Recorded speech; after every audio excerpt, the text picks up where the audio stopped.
Two. All right, and we are live.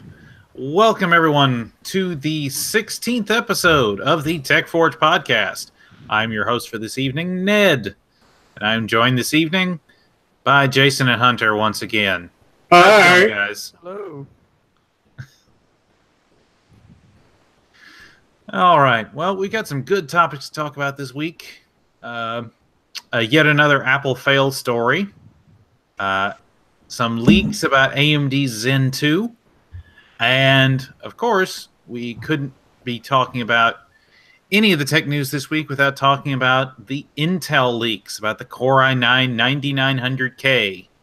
Does it actually exist? Let's find out. All right, so we'll start with the tech news this week.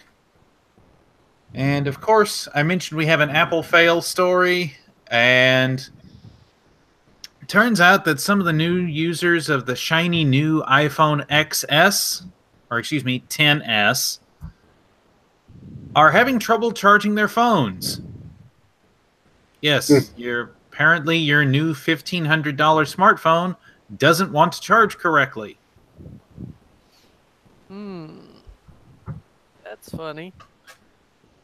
So, according to Kit Guru here, an increasing amount of people have taken to Apple's forums to complain that their device is failing to charge in some way or another. Some are reporting that their iPhone XS stops charging midway through its charge cycle, while others state the device refuses to begin charging until woken up via a screen tap. And in some extreme cases, the handsets refuse to charge at all. Apple quality. If you watch the YouTube channel Unbox... go ahead, Harna. When they test all this before they, when they test their product before they send it out, You they think just so? make it and send it out, and everybody else is their test case. Well, I mean, I'm sure Apple did some quality assurance work, but you can't test every case, and when you're producing units in this volume, you're going to have duds. Yeah. That maybe pass all the quality assurance tests, but they don't necessarily pass real-world usage tests. So I wonder if these users, or if Apple offered insurance for the phone in case anything happens, or if they're going to charge, $1,500 again. Well, I mean, as far as I know, Apple Care is supposed to cover this kind of thing. Well, that's good. But we also know that Apple is notorious for finding loopholes in their Apple Care. Of course. Yeah. We will. They make a business model out of screwing the customer, man. Yeah. Yeah. Especially with no right to repair. Mm-hmm. Yeah, that's pretty much true. All you have to do is go watch Louis Rossman for a couple of hours to learn that really quick. Or Snazzy Labs. And he's an Apple fanatic. Yeah, it's pretty bad when even the Apple fanboys start calling out Apple for the fact that they either do shoddy repair work or they don't allow repair work to be done at all, as in the case of Linus. Yeah. Which, admittedly, yes, Linus broke the terms of service. He technically did something that completely voided his warranty, but then Apple decided to be a butt about even providing non-warranty service. But that's part of his channel, is breakdowns and show you what's inside and then put it back together. Well, they had dropped it, if I remember right. Yeah, well, one of his guys accidentally dropped the screen. But they offered to pay for it. Yeah. They said, hey, we understand, it's our fault, blah, blah, blah. Like, we'll pay for it. No, can't let you pay for it. Let's not get too much back into this. We've already beat it with a dead horse. Yes, we have, and it was very fun. Yeah, and it was fun. But back into actual data land. Unbox Therapy, of course, famous YouTube channel. They took 4 iPhone XSs or sorry, 10Ss. I'm sure the Apple fanboys will crucify me in the comments. Yep. They took 4 iPhone 10Ss, and during their test, 2 of the 4 iPhones tested and worked as intended. One of them charged without user interaction, meaning basically it charged even when they didn't want it to. And at least one of the phones actually froze, not allowing the user to access the device. Wow. So at the moment, it seems like wireless charging is the only surefire way to actually charge your phone, which is kind of ironic considering that wireless charging is only just become a feature on these phones.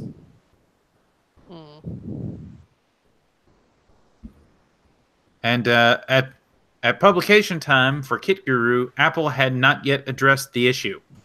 And as far as I know, they still haven't.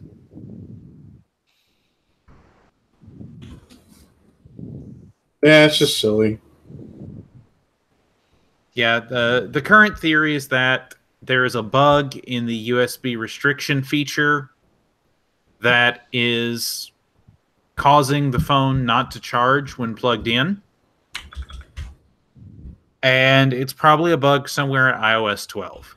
But because Apple won't officially address it, we don't know for sure. Ooh. iOS 12 is terrible, apparently. Is it? So I was looking up to see if there's any update on this issue, and I saw an article that says hacker discovers iPhone passcode bypass in iOS 12. Oh, so that thing that the FBI wanted all that time ago that Apple made such a ruckus about. Yeah.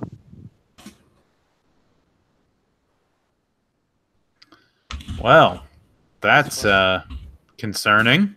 That's fun. That's fun for everybody. Oh God. Oh, that might affect me at work. Great. Not that I have an iPhone, but fantastic. I hope it won't. All right. So let's go from Apple fails to Microsoft marketing. Microsoft is introducing their latest version of their Surface laptops and tablets with all new black editions. It's interesting. So they had their event today when we're recording this on October the 4th. Or excuse me, they had the event on the 2nd. We're recording this on October the 4th. And so they showed their latest version of the Microsoft Surface Pro, the Microsoft Surface Pro 6, as well as the Surface Laptop 2. They refreshed some of the earlier devices. You know, earlier this year we had the Surface Go as a new entry-level option.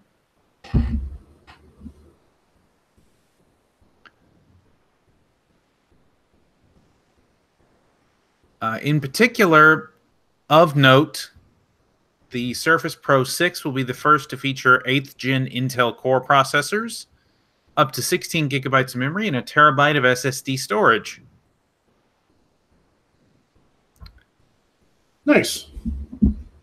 But what is most noted is the fact that it is missing USB-C. I wonder why. That does seem like an unusual omission in 2018, considering that even Apple has gone to USB-C for several of its laptops. Everything else has USB-C. Even desktops know. Apparently not the Surface Pro, though. It's weird. Cell phones have USB-C. They've had them for a few generations now. Yeah, Or at least, it's one or particularly two. unusual given that the Surface Book 2 and the Surface Go both feature USB-C and even USB-C charging. But the Surface Pro and the new Surface Studio and the Surface Laptop 2 don't. So That's a fairly big design omission. I mean, that I wonder if that was actually a choice, like a design choice. But there's nothing that can replace USB-C right now. At least not that I know.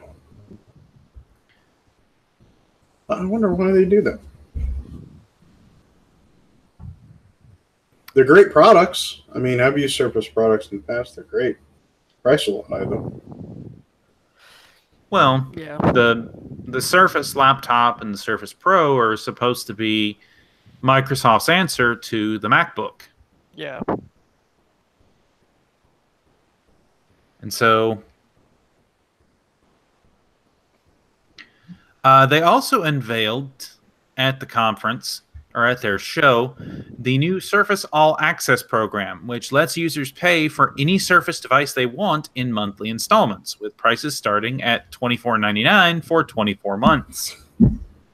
That's not bad. That's like having a phone on a monthly plan.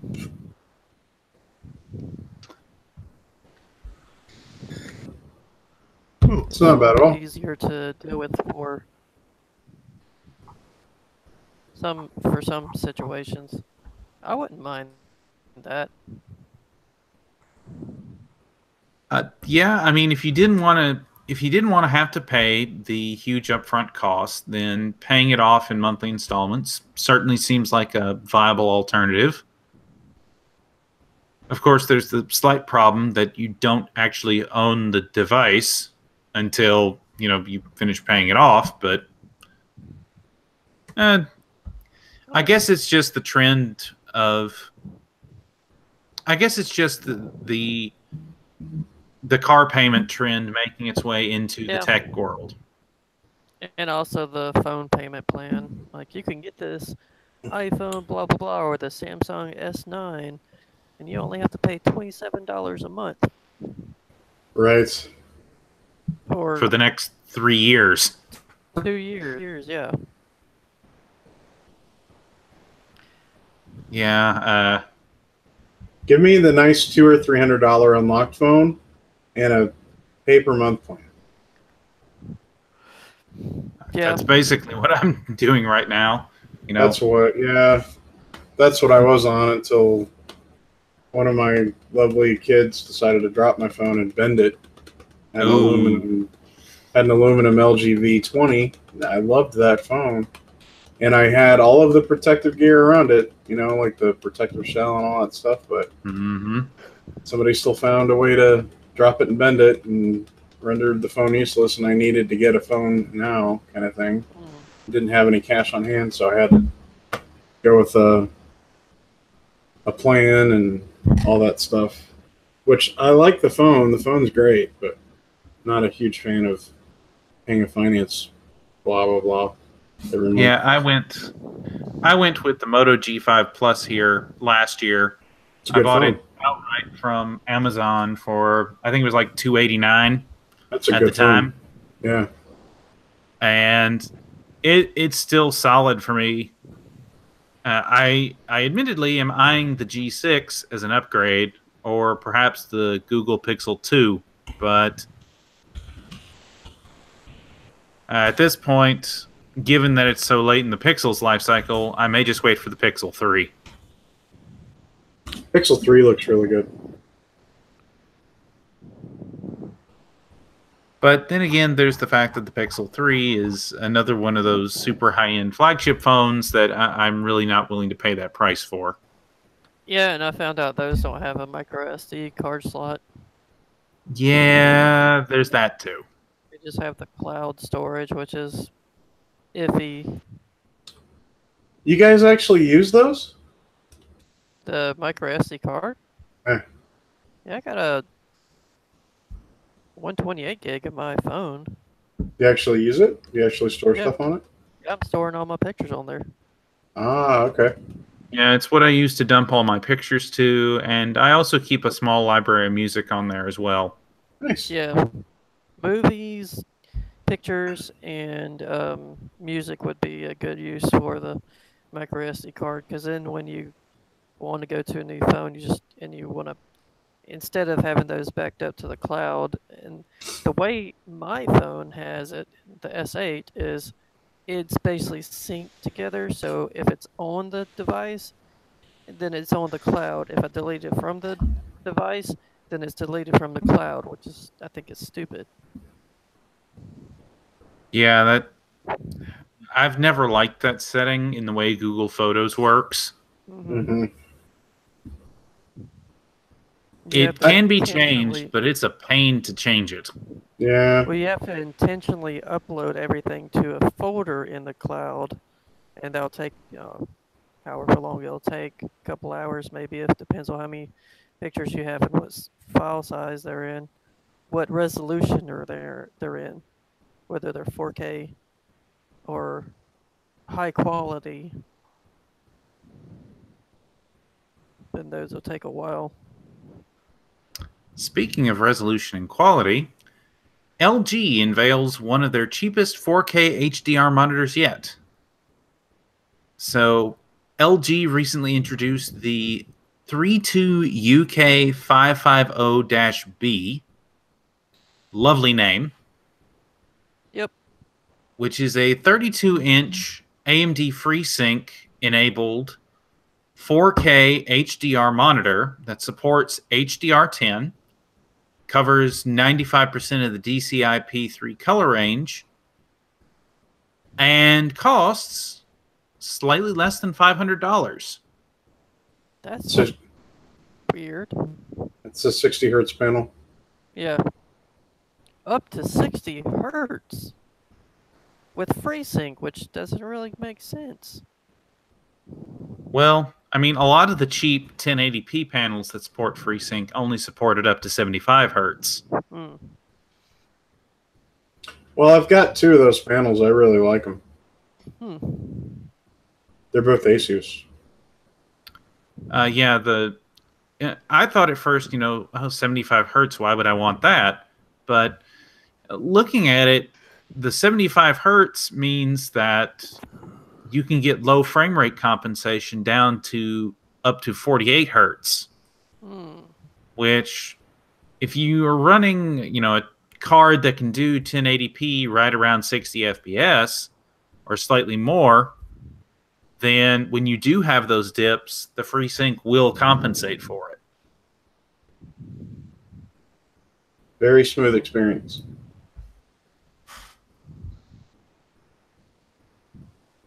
Misters Ned and Hunter and Nick. The only downside of this LG panel right now, it is a VA panel rather than IPS, so you don't get quite the viewing angles you would with an IPS panel. And at the moment, it is only available in Japan. That's interesting. However, it is slated to come to North America and Europe as well, but no date has been given. Still, the fact that we're starting to see 4K HDR monitors begin to make the price drop down to where we used to see the 1440p monitors is encouraging. Well, yeah, because that means in another generation or two, they'll drop even further. And we'll start looking at 4K 60 hertz panels the way we used to 1080p 60 hertz panels. Right. Because right now, I'm using a 1080p 60 hertz panel, but I have my eye on a 1440p 144 hertz panel that is not that much cheaper than this LG 4K 60 hertz model. I'm looking at the Pixio PX 276, which is 1440p, 27-inch, 144 hertz, supports FreeSync 2.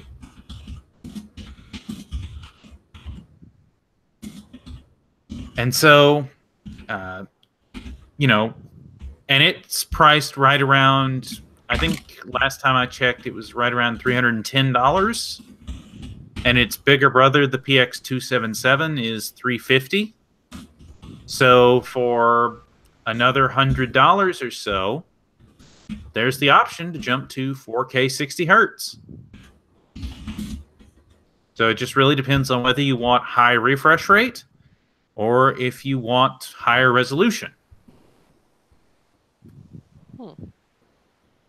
And whether you have the graphics hardware to push that higher resolution.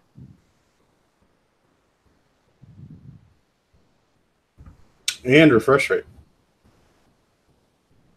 Yeah, if you can push that frame rate, north of 100 hertz, 120 hertz, then yeah, the 144 hertz panel might be worth it. But if it's going to be more in that 60 to 90 range, then a 60 or 75 hertz panel isn't such a bad deal. Well, if you want to push 1440p at above 100 frames per second, usually you have a gaming card that can do 4K 60. Right, and it's pretty high end. And of course, the other thing is typically the latest generation 4K 120 hertz panels. I know in particular the G-Sync ones, they're pushing $2,000, $2,500 right now for 4K 120 hertz. Yeah. 4K 144 hertz. The fact that we can get a 4K 60 hertz for under $500 that's also a VA panel and also supports HDR is significant. Because, yes, you can get 4K 60 hertz panels cheaper than that, but typically they're not HDR. And HDR is looking like it's going to be the next big technology moving forward, or the next big marketing point for monitors. Yeah, it is. It does require some graphic hardware or processing power off the GPU. It's nice. I don't know if you guys have had a chance to see HDR or not. It's nice, but it's not like a deal breaker. I mean, yeah. Right. It's like I said, it's the next big marketing point. First it was full HD, then it was quad HD for 1440p, and then it was, then it was 144 hertz, and then it was UHD, and of course now it's HDR. Don't get me, I totally agree. The high definition, high contrast, getting the blacker blacks and the whiter whites on the screen definitely improves the visual experience and the visual fidelity. But the question is that worth the hit you're going to take in frame rate? And I'd say most gamers would say no.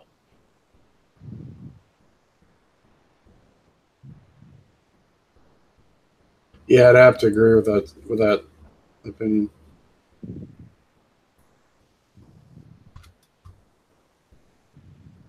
All right. Well, moving on from monitors, we have some interesting news surfacing this week about the upcoming CES 2019 conference. In particular, the keynote speaker this year is going to be none other than AMD's Lisa Su. Yes, CEO Lisa Su. And according to CES 2019's website, they are going to be discussing their 7-nanometer high-performance CPUs and GPUs as the keynote address on January 9th, 2019 at 9 a.m. There's a potential there for them to drop some big bombs. Yeah. Because they're being extremely quiet right now. Especially on the graphics front. But so Lisa Su has been quoted as saying They are investing extremely heavily in the graphics area. I think a lot of the Ryzen money is fueling that. And they have not forgotten about gaming. And I'm trying to find the YouTube channel, but somebody had an interesting theory as to why RTX felt rushed. Hmm. And that's because with ray tracing being very high, a very high compute task, and with AMD cards typically being extremely strong in compute as compared to the NVIDIA lines, there's some speculation, or at least there's a theory that makes sense, where Vega 7 nanometer could be a competitor to RTX when it comes to ray tracing. Because Microsoft's ray tracing API has been out for a while. And there's a belief out there that Vega could potentially do it, especially at 7 nanometer. And I found that to be an interesting article, and I'm trying to find. I think, if I remember right, the video you shared was called AMD's answer to RTX. Right. Yeah. Yep. I'll post it here in the Hangouts channel. All right. And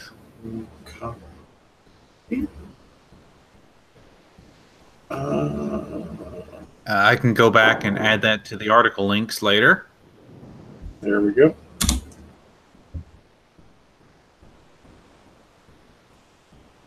Let me see who did that. It was Cortex. Yes, I did see that video. It's a smaller YouTube channel.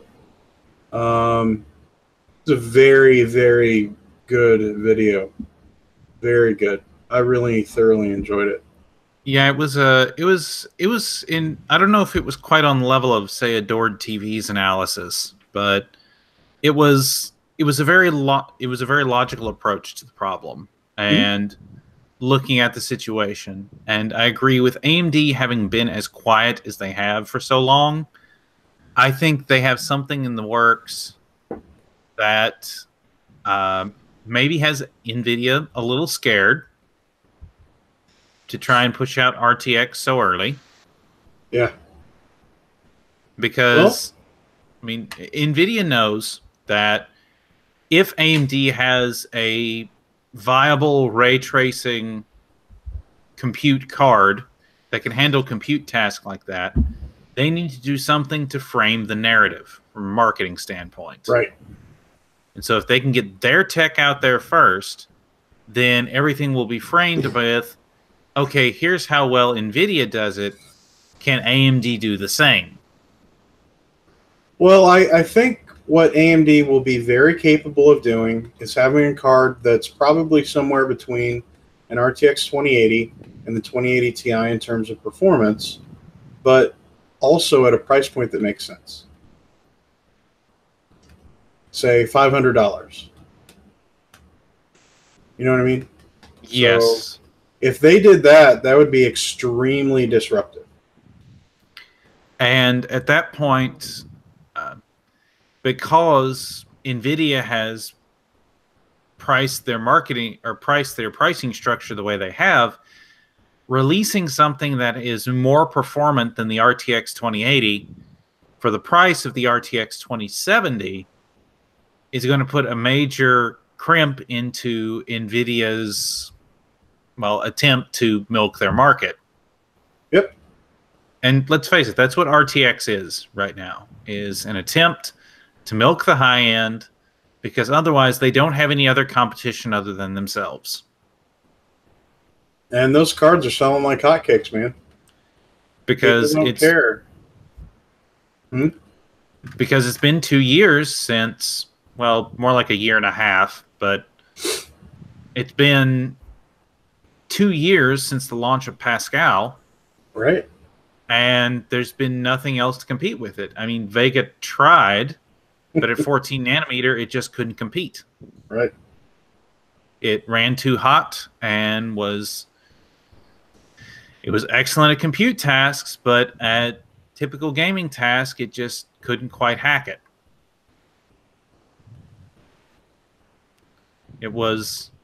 I have no doubt that there will be tons of data centers running Radeon Instinct cards based on original Vega, but I am anticipating Vega 7 nanometer as soon as possible. Yeah, and I think they'll have a much more polished product too. But after running Vega 56, it's a nice part. It really is. And I've been playing the same games between it and a 1070 Ti, and I'll say it over and over again, the Vega 56 is a better experience. I'll say it all day long. I'm not taking anything away from the 1070 Ti, but go ahead, Sal. AMD did say this in their press release that was originally released on the CES site. In 2019, AMD will catapult computing, gaming, and visualization technologies forward with the world's first 7-nanometer high-performance CPUs and GPUs, providing the power required to reach technology's next horizon. During her CES keynote, Dr. Su and guests will provide a view into the diverse applications for new computing technologies ranging from solving some of the world's toughest challenges to the future of gaming, entertainment, and virtual reality with the potential to redefine modern life. Now, I readily admit that's a lot of marketing speak. Well, there's a couple of keywords in there. High performance. Right. So that means you could read between the lines and say they want something to compete at least on the 2080 level. So I'm expecting big things this year from AMD. And indeed, we have some early leaks about Zen 2, which is supposed to be the 7-nanometer replacement for the current Ryzen series that's based on the Zen Plus architecture. And that is that AMD Zen 2 leaks point to a CPU with 8 cores, 16 threads, that can run up to 4.5 gigahertz, which is not an insubstantial jump, considering that the current Ryzen 7 2700X runs at approximately 4.2 gigahertz. And that it's matching 8700K in IPC. Yeah. Yes, that's the big thing. Is the current generation, the first generation Ryzen processors were roughly matching Haswell Broadwell and the early Skylakes in IPC. Yeah. Second gen Ryzen on the Zen Plus is roughly matching Skylake Kaby Lake. Whereas hopefully they will catch up with Coffee Lake. And of course, admittedly, we do have the Coffee Lake refresh coming up with the Core i9s and the 9th generation series, which we'll talk about more in just a minute.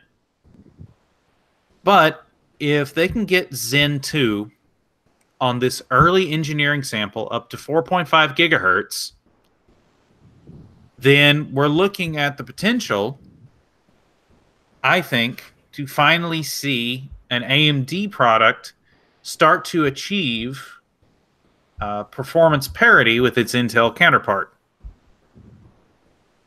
You know, the thing that's always said is, oh, well, you know, Intel gives 85% of the performance for 2/3 the price of Intel. And for a long time, that was very much true until later on in the FX life cycle. But now, with Ryzen, we're starting to see that number be more like 95% or more. And so if we could see Ryzen 3 on the Zen 2 process or architecture pushing say, the same clocks as the 8700K, which the 8700K I think is 4.2 gigahertz base, up to 4.7 boost. No, I think it's lower than that. I want to say it's 3.6 base. It could be. I have not been keeping up with the 8700K because it's been way out of my price range. Yeah, the 8700K is 3.7 base, 4.7 boost. Okay, that's what I forgot.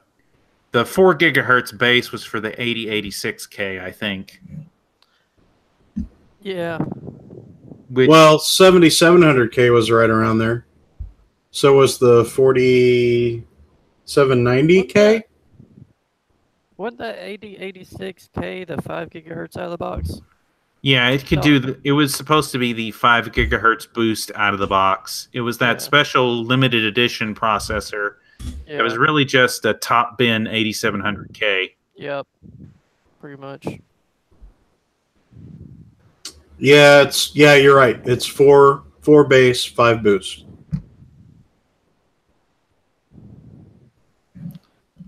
But you take an 8700K or the 8086, you dilute it. I don't know. Is the 8086 soldered? I don't think so. So they're still using TIM. So yeah, I mean, lots of people dilute them, remove the TIM, add liquid metal, and they're at 5 gigahertz all day. Granted, it's consuming a ton of power doing that. It's nowhere near 95 watt TDP. You know, it's closer to 200 watts when you're overclocking it to 5 gigahertz, but still, you know, it's possible on water. Right. And that was kind of the complaint about the 8700K. And really, all of the 8th gen parts was that they ran so hot compared to previous generations. But that's what happens when you stick 2 extra cores on a process node that is, although you've optimized for efficiency in the past, is, well, not known for its power efficiency. Well, you're taking a hexacore processor and you're supercharging the stuffing out of it. Essentially, I mean, you're running it at the highest clock speeds that it can safely run, and they're basically just kind of piggybacking their already super strong process node, which has been around for eons and eons now in the tech industry. It's a super strong 14 nanometer, man. But yeah, they're taking a hexacore, architecture, which was originally designed as a quad core, and just supercharging the stuffing out of it. So it's going to run, and they put TIM on it, and it's going to run hotter. Anytime you put TIM on a processor, it's going to run hotter, regardless of its TDP. You know, if it's at 50 watts or higher, 50 to 90 watts TDP, it's going to run a lot hotter, so you're going to need more cooling. So yeah. Yeah, I remember the bad old days of the Pentium Ds. I had a Pentium D 915. Yeah. I remember trying to overclock that thing. The Pentium Ds, the 915 in particular, the reason I got it was because it was known for being a solid overclocker with a 2.8 gigahertz base clock speed, and was well known for being able to overclock to, I think it was about 3.5 gigahertz. Which at that time was really strong. Sadly, my particular chip, I did not win the Silicon Lottery. Oh. My particular chip at stock clocks idled at about 50C.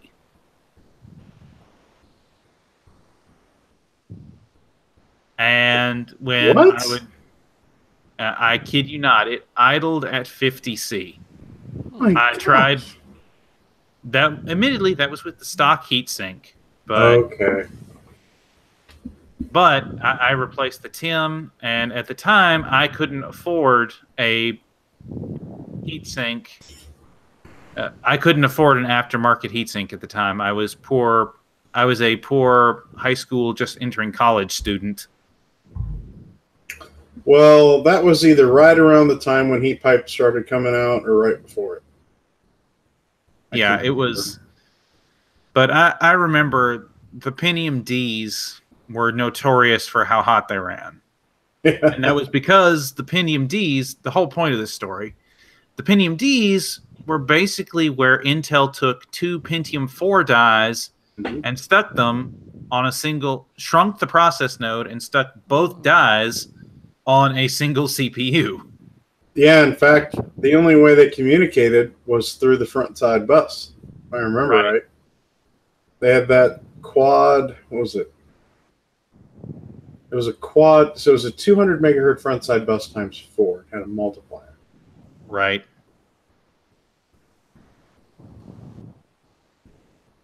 I mean, they weren't bad chips. They were reliable. They didn't perform as well as the Athlons did. But no, not at the time. They did not. And sadly, that chip got fried when that particular machine was struck during a very heavy lightning storm. Wow. I still have that motherboard it was on, and I tried the chip in another motherboard, and it would not boot. So, gotta hand it to you, Ned. If you're gonna kill a computer, you know how to do it. Do it with style. Gotta do it with lightning. Hey, that particular storm, I will never forget because there was a lightning strike literally within 10 feet of our house, and it was that strike that took out the computer because we watched it hit the ground right next to a light pole that was in our backyard, and the whole house went dark for about 5 minutes and then slowly started to come back on after we flipped all the breakers back on. And sadly, the computer, there was a scorch mark. This was back when the garish colored motherboards were all the rage. This was an ECS one that was purple. Did you just say that? Did I just hear that? Yeah. Garish color. That's fantastic. Well, this was like when, you'd have the purple PCB with like the neon green and yellow RAM slots and the nuclear banana yellow PCI slots. Nuclear banana yellow. I remember those days, the crazy heatsink designs and colors. Yeah, when that was the big thing. No, this was an ECS motherboard that had a purple PCB, is what I remember about it. Nice. And sadly, there was a small brown spot not far from the CPU voltage in that told me that it was probably dead. Aww. When somebody says the color of brown, I think of something else, Mr. Ned. Well, I'm sure you've seen a fried motherboard or two in your day, and oh yeah, the residue that's left behind is not pretty. No, neither is the smell. Yes, the magic smoke. Neither is the smell. Anyway, we got off topic. So let's get back to the news we're actually here to talk about tonight. So let's move into, speaking of Intel, kind of the big show topic I wanted to talk about tonight, which is the leaks that we're starting to see about what I think at this point is the worst kept secret ever in the tech industry, and that is the Core i9-9900K, which is Intel's answer to the Ryzen 8 cores in the mainstream lineup. And so the first article I included here is from Hot Hardware, and it illustrates the problem that Intel currently has. we've talked about before how the fact that Intel is not able to keep up with the demand for their 14-nanometer chips. And so because the supply is limited and they're having trouble fulfilling that supply, the prices on their CPUs is steadily moving upward. Right now, if you try to go buy an 8700K, they're running about $400. Wow, That's a ridiculous price point. that's crazy. That's And so, ridiculous. This article from Hot Hardware says Intel chip supply woes resulted in AMD Ryzen sales domination for September. Yep. So, according to an e-tailer, let's see which one, from Mind Factory. Apparently, AMD showed a 45% share in sales for June, was at parity with Intel, meaning right around 50% sales in July, and in August showed a 51% share of the market. It's pretty In exciting. September, however, AMD share rose to 65%, which means they are outselling, at least for at Mind Factory, Ryzen CPUs are selling almost 2-to-1 over Intel counterparts, likely due to the price difference and the fact that Intel can't seem to move enough or can't seem to produce enough product to meet demand. Well, and it's probably fairly safe to assume that trend is also on other e-tailing sites as well. If not, if not also brick and mortar. So, pretty interesting. I can't say I've ever seen Intel having challenges meeting demand. This has got to be a first. Yeah, I don't think we've ever seen that before either, which is, I think, says something about the fact that Intel never really planned to keep their 14-nanometer process node going this long. And so I don't think they ever anticipated how much demand there'd be on the 14-nanometer node. Remember, way back when they originally showed the roadmap for, I think it was way back during the Ivy Bridge days in like 2012, 2013-ish. No, 2012-ish, because Sandy Bridge was 2011. Right around 2012-ish, they were showing, originally the roadmap was, you know, we'll move from 22 nanometer, or we'll have a 22 nanometer with Haswell. You know, they did 32 nanometer Sandy Bridge, then they moved to 22 nanometer for Ivy Bridge. And then they were going to do 22 nanometer Haswell, and then go from 22 nanometer Haswell to 14 nanometer Broadwell, then 14 nanometer, then 14 nanometer, at that time, what were they calling it? No, they had already named it Skylake at that point. And then past that was supposed to be the move from Skylake to 10 nanometer.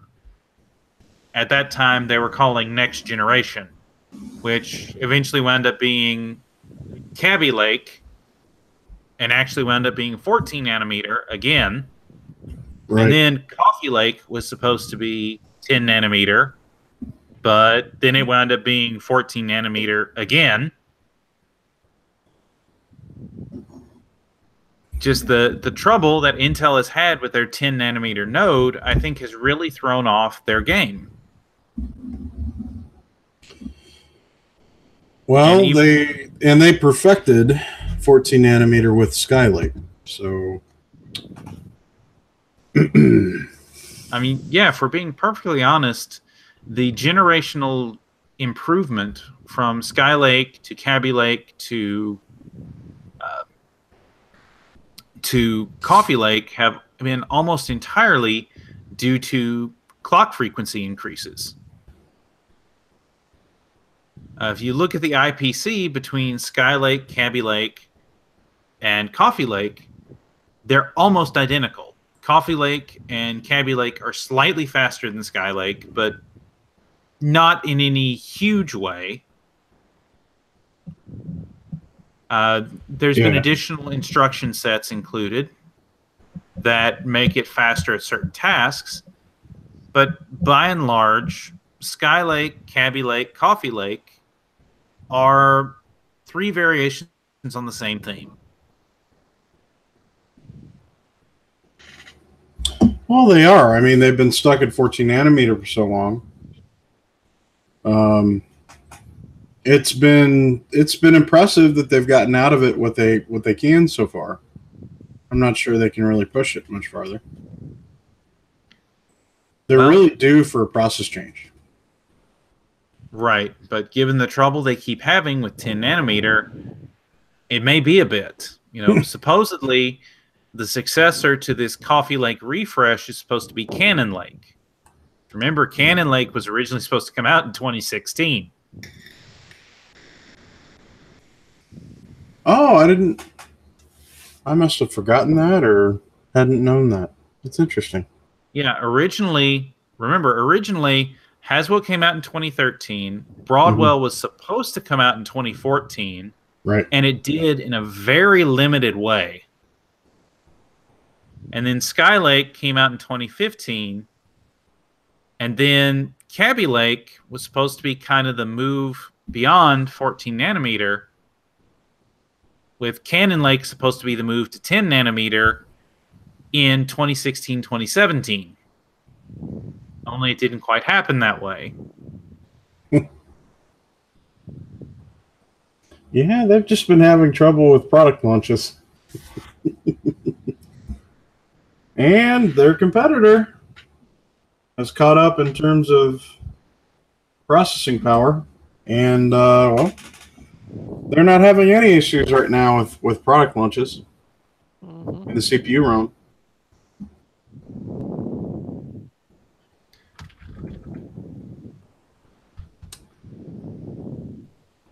Well, so Intel is answering the only way they can at the moment, and that is they're introducing a new designation from their higher-end desktop products into their mainstream line with the Core i9 branding, with the new 9th generation Coffee Lake refresh. So, we have, this is from WCCF Tech, but there's several other similar stories out there.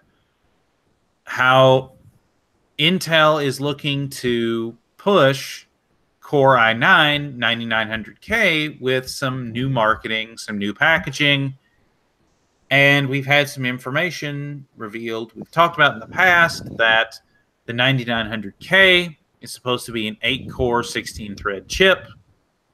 It's supposed to be on the mainstream desktop socket on the new Z390 chipset, although it's supposed to be able to work with Z370. This is all stuff that's been revealed beforehand. But now we have this new release, and I'm going to share my screen here. I'll share the TechSpot article because they have a little bit better photo here of it. Cool. You're going to need some monster VRMs on your motherboard for this thing to run it properly. So here is the article from TechSpot about the Core i9-9900K. You can see Intel is going with this dodecahedron packaging for Core i9. That's interesting. I look at that and I immediately want to go roll a die 12. Bring out the RPG tabletop.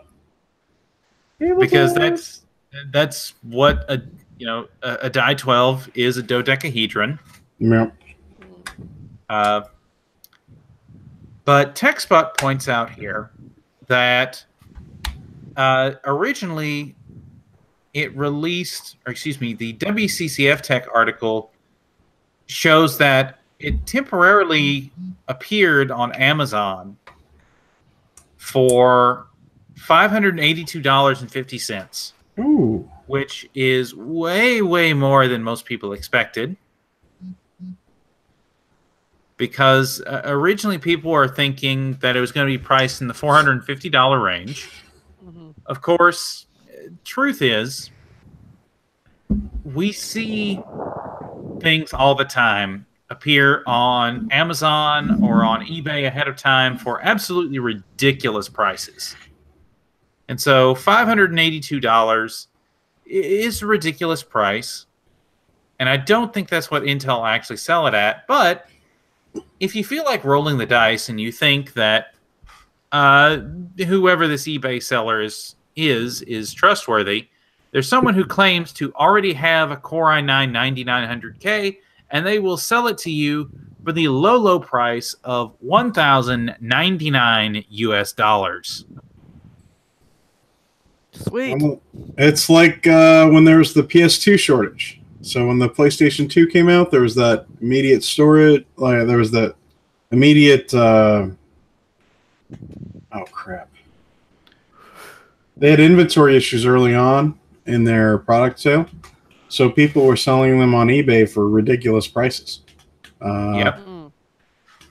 And I want to say the PS3 had a similar challenge early on. Yeah, there'll always be people out there hoping to speculate on something new to the market. Mm-hmm. So it doesn't surprise me. So it should be noted that Intel has not officially announced the Core i9-9900K, but if the leak that spawned a lot of this information is true, then there was an internal memo giving the presumptive dates for the NDA regarding the 9900K. Now, according to TechSpot here, supposedly the Core i9-9900K will be announced on October the 8th, which is the Monday following when we record this. And the actual press releases or the reviews will be available on October the 19th, which is the day that it will go on sale. So if this is true, we could be seeing the 9900K in as little as 2 weeks from when we're recording this.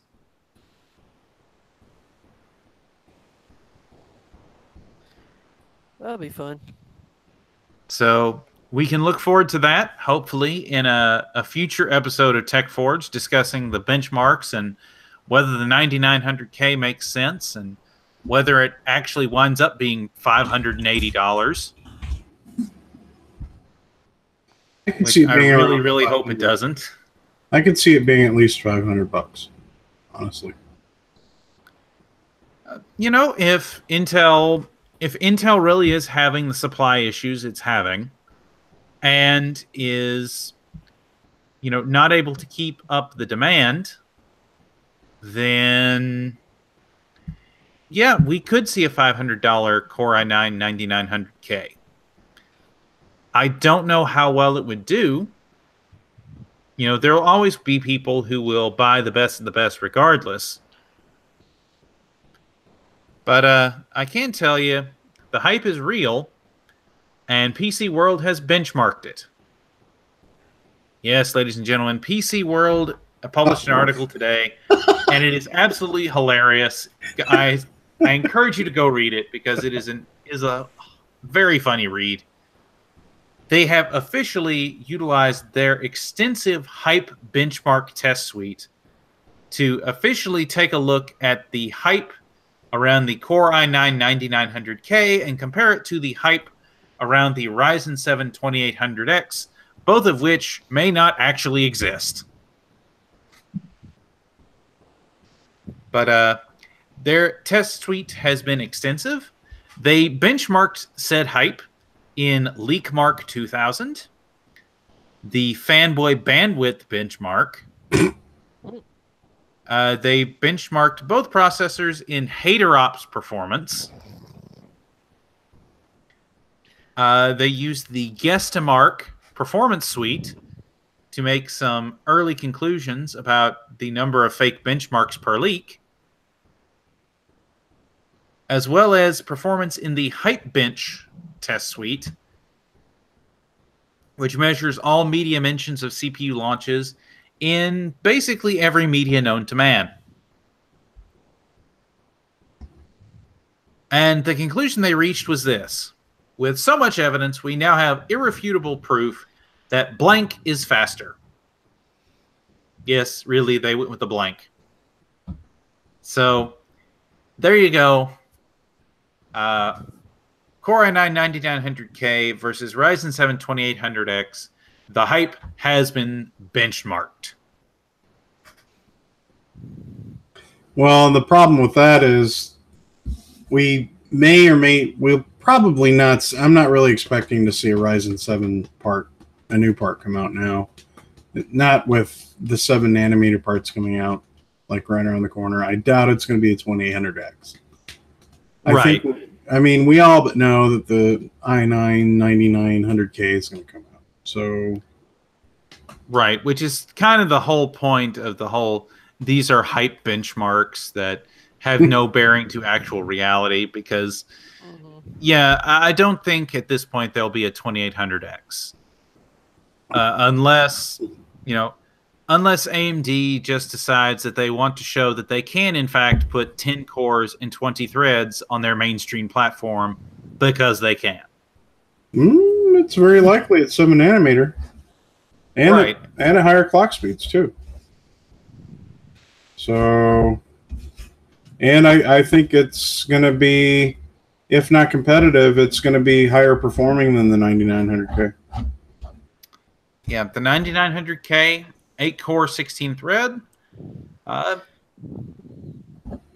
It directly competes in that case against the Ryzen 7 parts, but may not be the only thing that we could see sporting Core i9 branding.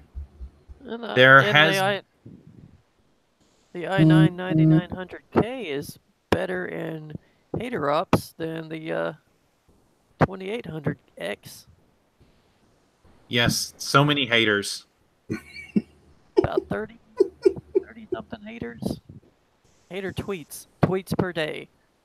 Yes. 100,000 tweets per day for the 9900K versus 7,500 for the 2800X.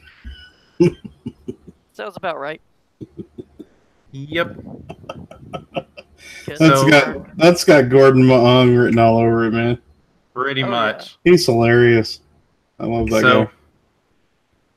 But if we leave the realm of totally fake benchmarks, we can move into the realm of slightly more genuine rumors that Intel is looking to split their high-end desktop platform into 2 different chipsets. The first will be the successor to their X299 chipset and will still utilize socket 2066, just like the X299, but it will be the new Z399 chipset. Okay. Meanwhile, they will move their LGA 3647 processors to a new X599 chipset.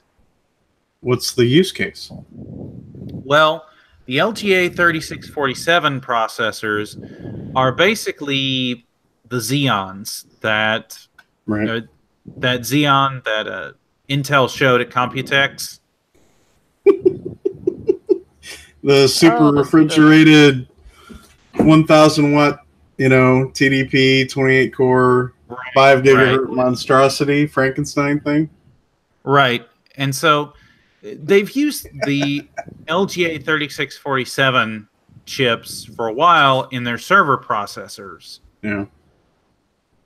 And so basically what it sounds like they're doing is they're further segmenting the high-end desktop market.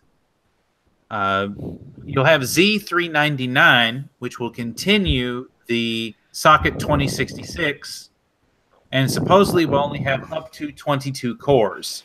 Whereas X599 and the LGA 3647 chips will feature 24, 26, and 28 core chips.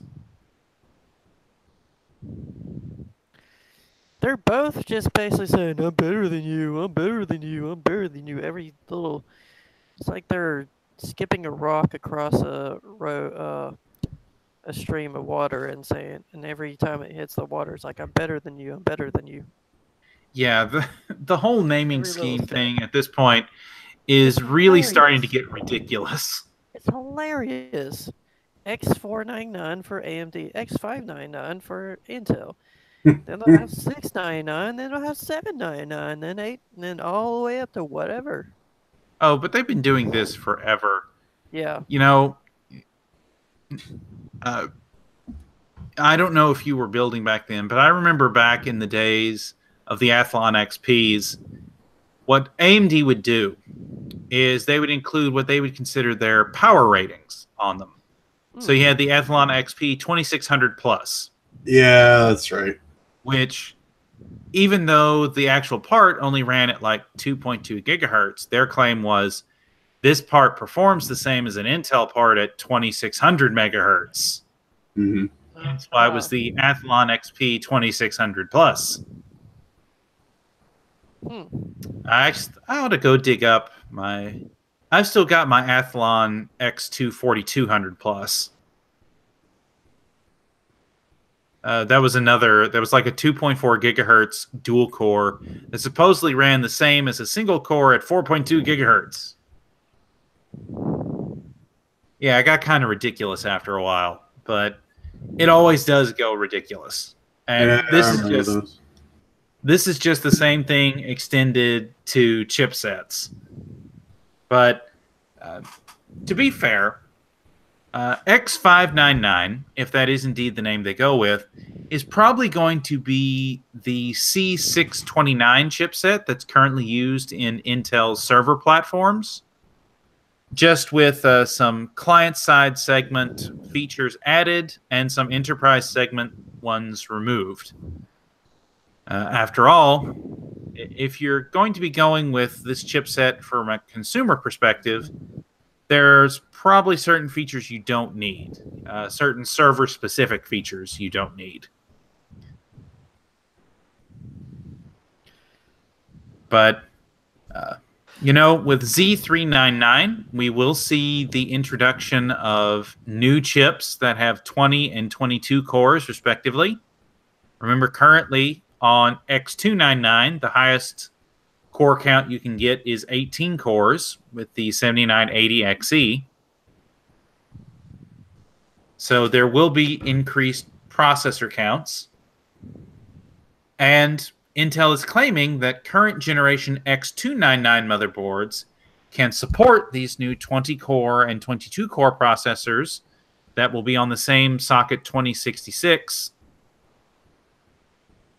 with BIOS updates, which, if true, would be a big step forward for Intel.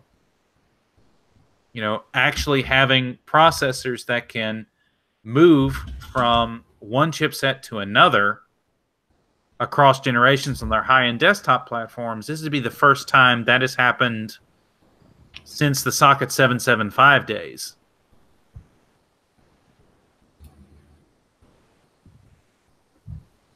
It's heating up, man. Gonna be interesting.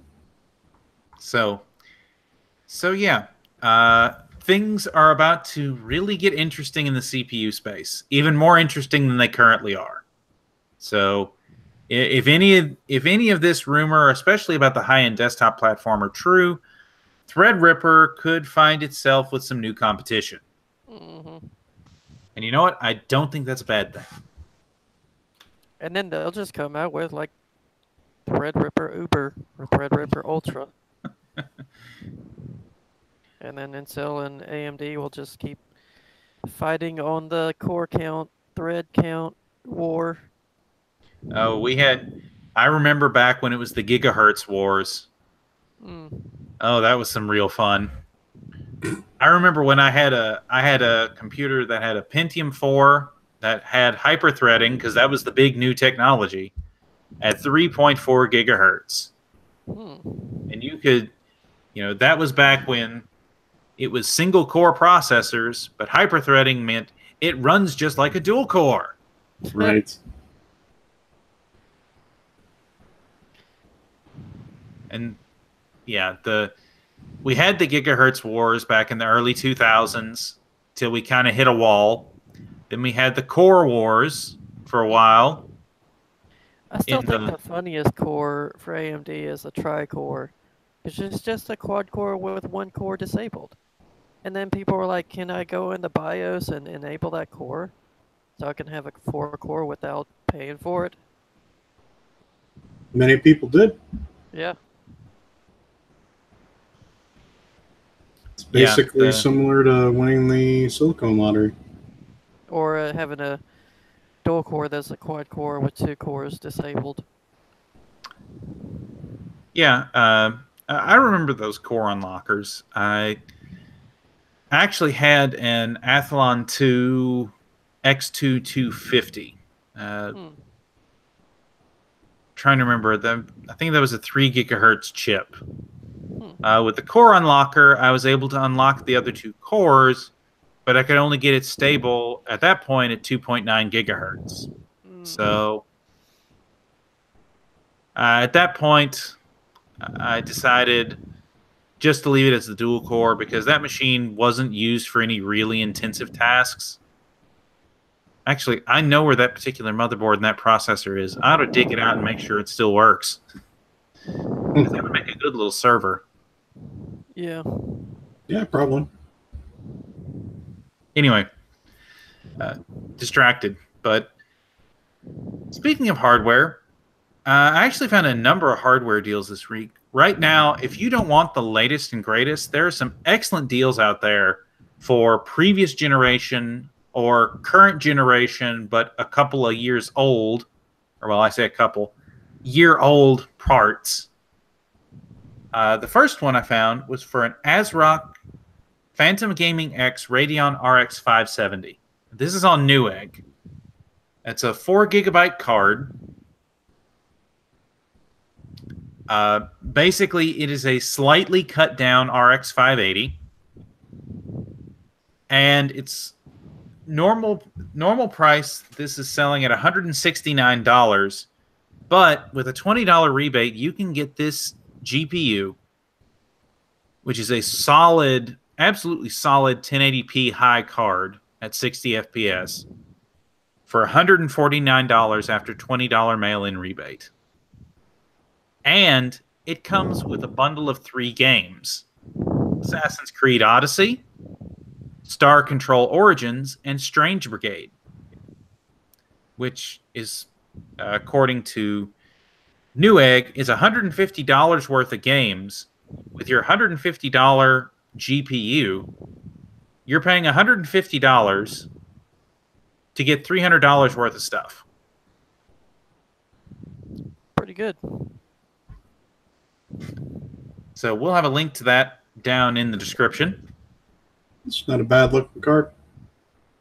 Yeah, the Yeah. color looks great. Yeah, from what I've been able to find, the ASRock cards have been, ASRock, well known as a motherboard manufacturer. This generation of cards was their first GPUs, and they've been solid from everything I've heard. Nice. It's also got an 8-pin power connector. That's good. Means you shouldn't run into any problems. Yeah, the Radeon RX 570 doesn't pull nearly the power of the RX 580 because it is lower clocked. But just like the RX 580 and the Vega cards, with a little bit of fiddling with some of the voltages, in particular if you undervolt it and then overclock it, you can get significant performance boosts on those cards, especially with a dual fan cooler like the one on the Phantom X. Which, yeah, I've seen that actually. Undervolting mine and upping the power consumption percentage by 50%. The card boosts significantly higher than it did before. Hmm. Before the highest it would ever boost was on the balance setting was like 1. It was 1450, I think, was the highest I ever saw. After undervolting, upping the power consumption percentage by 50%, now boosts up to about 1580 megahertz by itself. And I've got the memory clock. The base memory clock is 800 megahertz.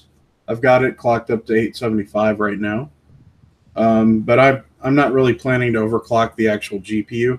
I'm just going to let the boost take care of that, and I might try and overclock the memory a little higher and see how it goes. I did try 900, but it didn't like that. So,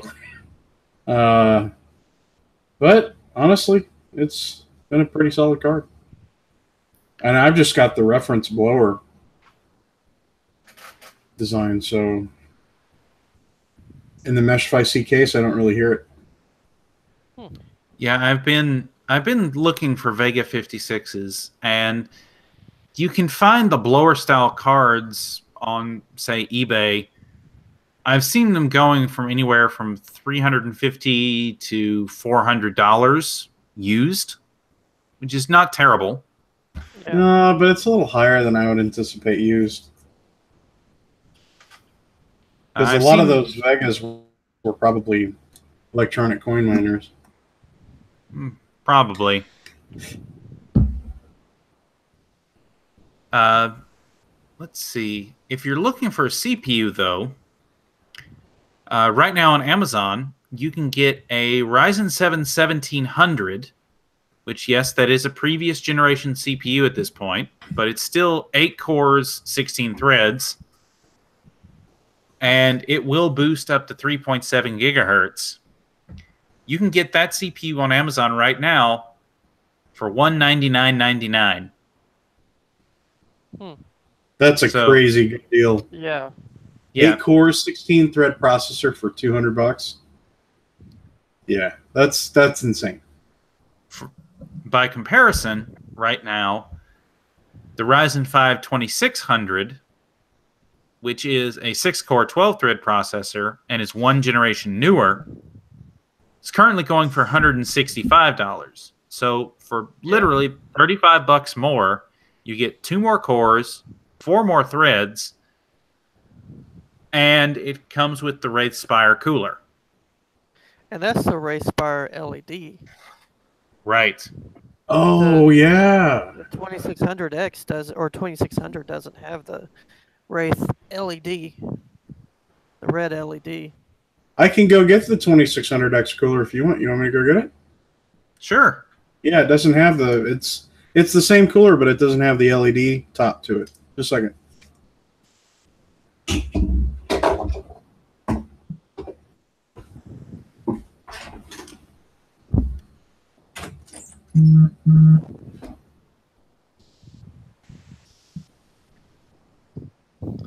All right. While we wait, there is one other deal we wanted to highlight this evening. This is for an SSD. It is the SanDisk Ultra 3D NAND SSD. It's a 500 gigabyte drive for $80.99. So for $81, you can get a 500 gigabyte SSD with sequential read speeds of up to 560 megabytes per second and write speeds of up to 530, and just solid all-around SSD. But jumping back to the processor real quick. So this is the Wraith Max. This comes on the 2700X. And for those who haven't seen this in person, this has got to be the prettiest heatsink I've ever seen in my life. Yeah. Just all the RGB. Cooler Master makes this, but it's a very solid cooler. To give you an idea, it's basically like a I don't know if you'd call that a 4-heat pipe design. I guess you would, because technically there's 2 on each side, and they kind of come up around the side. But this is a fantastic cooler. I can't believe AMD includes it in their Ryzen 7 2700X part. Because if you bought this by itself, it's $50. Yeah. Amazing. But this is the stock cooler that comes on the 2600X. In fact, I didn't even open it, I don't think. So, which, it's not bad, actually. See, I still even have the heatsink material. And with those, you can do a little bit of overclocking with them, but not like a lot. Yeah, I'd be a little hesitant to overclock the 2600X. I mean, so when you look at them in comparison, this is a 95 watt TDP cooler. This is the 105 watt TDP cooler. So when you look at them in comparison, I think the fans are the same. Yeah, it's just the taller metal part. Yeah. Which, if anyone's worked with these fans, they are super quiet. Yep. They are so quiet. And they do a good job. You know, on the stock, if you're just leaving stock settings, I mean, you won't get the most out of XFR2 or PBR, Precision Boost 2, but they do a decent job. Mm-hmm. But yeah, you get an all copper core, and I mean, honestly, it's just a super solid cooler. I was very impressed with the 2400G cooler, honestly. Yeah, and that's a smaller version of this. It's about I want to say this tall. Right, that's the Wraith Stealth, which is the smallest one that comes on the Ryzen coolers. Yep. Those compared to the Intel stock coolers, those are definitely a lot better. And they look better, too. Yeah, I really like the look of these coolers. Yeah, I would almost be tempted to see what it would be like if you could mount one of the AMD Wraith coolers to an Intel CPU and compare the stock cooler performance. I don't know if you could with this, because this... Yeah. Basically, you have to unscrew the heatsink clip base off of the aim4 socket, and these actually screw in its place. Yeah. Right. So yeah, I don't know if you'd be able to do that. You'd have to have some sort of. And there wouldn't be a latching thing for the CPU for the Intel, like there is with the pen grid. Yeah, I don't know. I don't know if you can actually install one of these. I guess you could take the Tech Yeah City approach and zip tie it all together. Yeah. Yeah, you'd have to take these screws out. Right, but I don't know. That might be an interesting experiment sometime. That would be. I mean, if somebody did that and could compare with either a non-overclockable CPU and compare the Intel stock cooler with the Ryzen stock cooler on the same CPU and motherboard, that would be interesting. Yeah. Battle of the stock coolers. Which one's better? Intel fanboy gloating or AMD fanboy gloating? If anybody comes out and says that the Intel stock coolers are better than the AMD stock coolers, they are on some interesting medications that I would like to also share with them. Yeah. Yeah, and in fact, this actually clips on. Yeah, that'll clip onto the stock brackets. Right. Little things. And I had this on the 2600X RGB build for a while, and it did a great job. Honestly, I don't see a huge difference between this and the 240 milliAIO. Well, I shouldn't say that. When I run Prime, it's a big difference. I should be quiet. I'm going to be quiet now.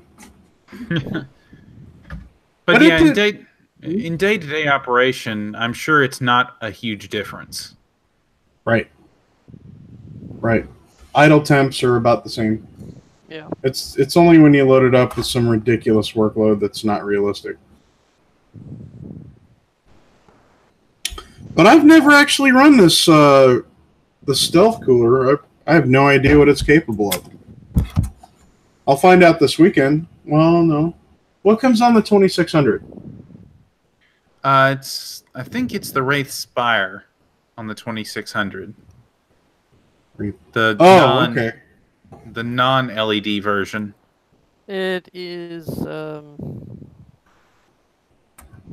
Okay, so this is the Spire, right? That's the Spire. Yes. Okay. Let me look that up because I'm doing another video this weekend. Doing a build for my cousin. He's got about $1,000, $1,100 to spend, and we're going with the. Huh? It's a stealth. Ah. Okay, on the non-K or the non-X. Yeah. Non-X, yeah. And that's. The X, it's the Spire on the X. Okay, that's what I was getting confused. Yeah, because so we're going with the 2600 and an RX 580 on a B450 board. So okay. Solid mid-range build. Yeah. Yeah. You know, probably a 240 gig SSD with a 1 terabyte, 2.5-inch drive, and 16 gigs of. I'm making him go RGB RAM, and I'm also making him buy the Cooler Master air balance fans because they're RGB. Well, we all know RGB gives you that 10% performance benefit, right? Right. So the SSDs are getting down to good prices that I can definitely see phasing out. It depends on how many games and how many programs, non-game programs you have to install or you want to install. I could definitely see a build not even including a HDD. In the not too distant future, I think you'd probably be right. I know some of the tech tubers I watch have built systems that are all SSD. And right now, I think it's still a little too expensive to do that. Yeah. But I could really see having an all SSD build in the not too distant future. SSD prices continue to fall like they have.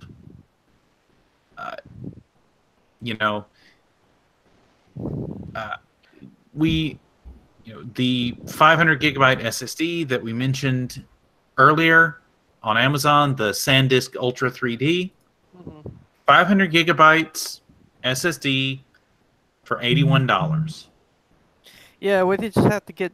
We have to find, or we have to get to the point where companies are making either 2.5 terabyte or 3.0 terabyte SSDs for the 1 terabytes to go down to either 100 or less than 100, like the 500 gig is right now. Yeah, and here's the thing. I remember not 5 years ago, I thought I was getting a huge deal when I got a 90 gigabyte SSD from a rig for $99 on Black Friday. Yeah. Wow. Yeah, I remember getting. Yeah, go ahead. That was back during the time when, for most budget entry level enthusiasts, the recommendation was to get a 60 gig SSD to supplement or act as a cache drive or your boot drive for your hard drive. And so I was happy that I was able to get one that was 50% larger as a 90 gig. It was a Corsair Force 3 SSD.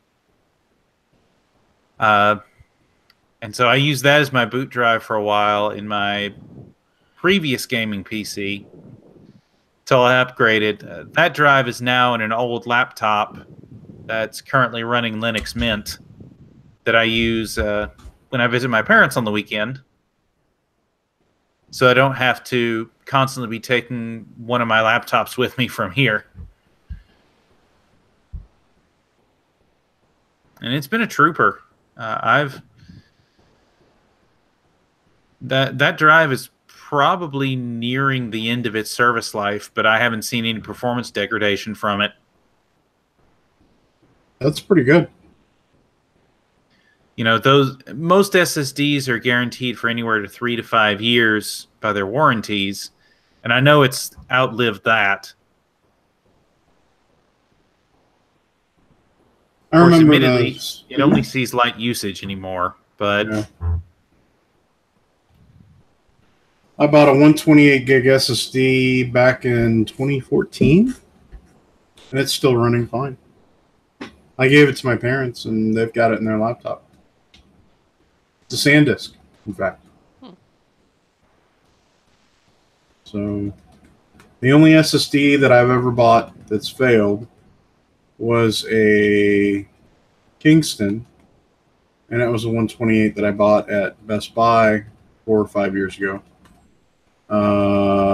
That failed last year or the year before. And I just replaced it with a cheap Western Digital Blue 1 terabyte hard drive. But I think I still have that SSD around here somewhere. I'm trying to wake it back up. But I tried the power cycle test and it's not working. I think that it either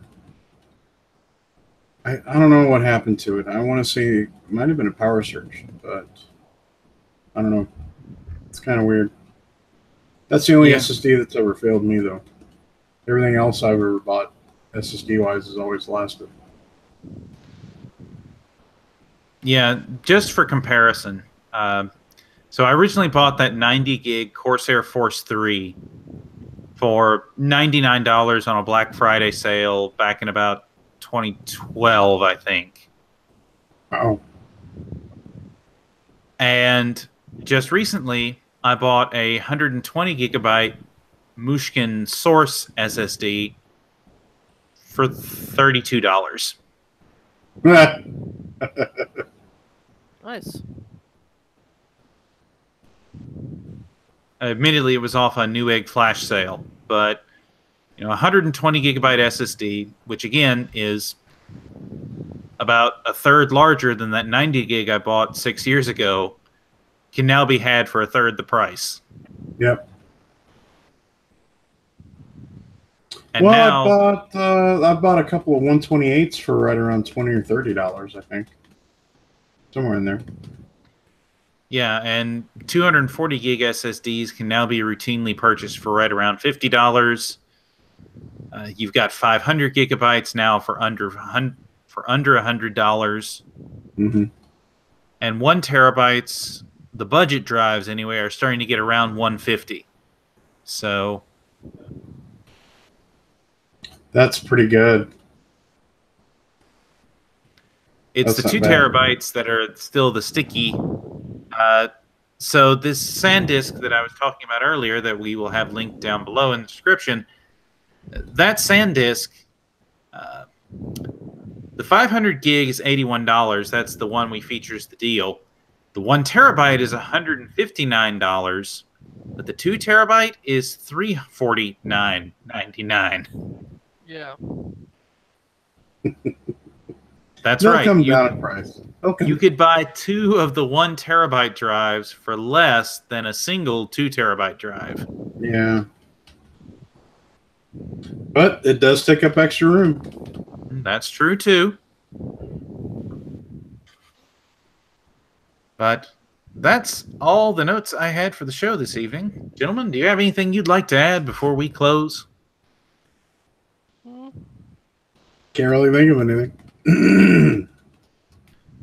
Well, not at this point. Okay. Well, in that case, ladies and gentlemen, thank you very much for watching us through to this far, to this point. We appreciate your continued patronage, your continued viewership. Of course, you can find description links down below to all the articles we've discussed, as well as a webpage that links to all the hardware deals that we've included in this video. If you've enjoyed this content, then please give us a like and share it with your friends and family or your other tech enthusiast friends. If you want to see more of the lovely content, you can check us out on the CrossForge Gaming YouTube channel. If you want to see us live, you can watch all kinds of live content over on our Twitch channel 5 nights a week, Monday through Friday. What? And most of all, thank you for watching. I've been Dynamo Ned. This has been TechForge. And remember, when life has you down, Jesus loves you, and forge on. Yep.